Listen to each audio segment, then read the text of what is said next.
1956 में दिल्ली में हुआ है। ठीक है, द कास्ट, इसका जो रचना है द कास्ट इन इंडिया है। जेनेसिस एंड डेवलपमेंट है। अनट चैम्बल्स है। हु आर दे है। बुद्ध एंड हिज धम्मा है। एनिहिलेशन ऑफ कास्ट है। इसी को 1936 में इसने क्या किया था, भाषण दिया था। कहाँ पे दिया था ये? लाहौर में दिया था। कहाँ दिया था? लाहौर में दिया था। कहाँ दिया था? लाहौर में दिया था द एनिहिलेशन ऑफ कास्ट का भाषण। और ये कब दिया था? तो 1936 में दिया था।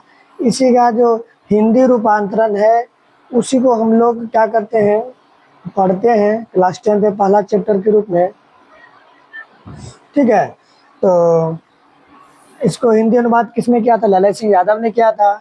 इसका जीवन का परिचय है। बाबा साहेब भीमराव अम्बेडकर स्वतंत्र भारत के प्रथम कानून मंत्री भी बने थे। क्या बने थे? स्वतंत्र भारत के अगर प्रथम कानून मंत्री बात करें तो भीमराव अम्बेडकर है। और भारतीय संविधान के अगर निर्माता के रूप में भी इसे जाना जाता है, इसलिए संविधान के पिता भी है ये। और आधुनिक भारतीय समाज के सबसे बड़े समाज सुधारक भी थे और एक चिंतक माने जाते हैं। और इन्होंने छुआछूत और जातिवाद, सामाजिक असमानता के खिलाफ जीवन भर क्या किया? ये संघर्ष किया। ठीक है, इतना तो आप जान लिए। और कुछ इसका जो है ना, ध्यान दीजिएगा। अब श्रम विभाजन, जाति प्रथा का कुछ भावार्थ है, जानने का प्रयास कीजिए। यह पाठ लेखक की विख्यात भाषण एलिहेशन ऑफ कास्ट, ठीक है, जो लाहौर में दिया था। कब दिया था? तो 1936 ईस्वी में दिया था। ललित सिंह यादव इसका हिंदी रूपांतरण किया था। और हिंदी रूपांतरण है इसका। ठीक है, लेखक का मानना है कि आधुनिक सब समाज में कार्य कुशलता के लिए श्रम विभाजन को आवश्यक मानता है, लेकिन भारतीय जाति प्रथा श्रम विभाजन के साथ साथ श्रमिकों का भी अस्वाभाविक विभाजन कर देती है। यह प्रथा मनुष्य को जन्म के आधार पर किसी एक पेशे में बांध देती है।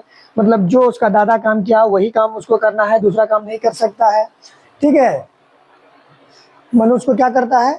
जन्म के आधार पर उसे किसी एक पेशे में बांध देता है। अगर वो कृषि करा तो कृषि करेगा, अगर जूता सीता जूते सिएगा। ठीक है, मतलब कि उसका मतलब कार्य के अनुसार ही उसको बांट दिया था ये किस में आएगा, भले ही वह उसमें प्रारंगत है हो या ना हो, जिससे समाज में बेरोजगारी और भूखमरी की समस्या पैदा होती है। लेखक एक आदर्श समाज के लिए स्वतंत्रता, समता और भातृत्व मतलब भाईचारा को अनिवार्य मानते हैं। अगर आप इसको पढ़ते हैं तो इससे आपको बहुत सारा ऑब्जेक्टिव क्लियर हो जाएगा। ठीक है, तो आप ध्यान से इसको जरूर देखेंगे। ठीक है, चलिए आप कुछ भीमराव अम्बेडकर के जो है ना, आपको हम बोले थे कि इसमें बहुत कुछ है जो कि आप नहीं जानते हैं। ठीक है, भीमराव अम्बेडकर का थोड़ा जीवन परिचय जानते हैं। आप लोग तो जानवे करते हैं इसका जन्म जो हुआ था 14 अप्रैल 1891 में, आप बुक पढ़े होंगे तो। और महू मध्य प्रदेश में हुआ था। और इसका पिता रामजी सकपाल, ठीक है, पूरा नाम है मोलाजी सकपाल, रामजी मोलाजी सकपाल।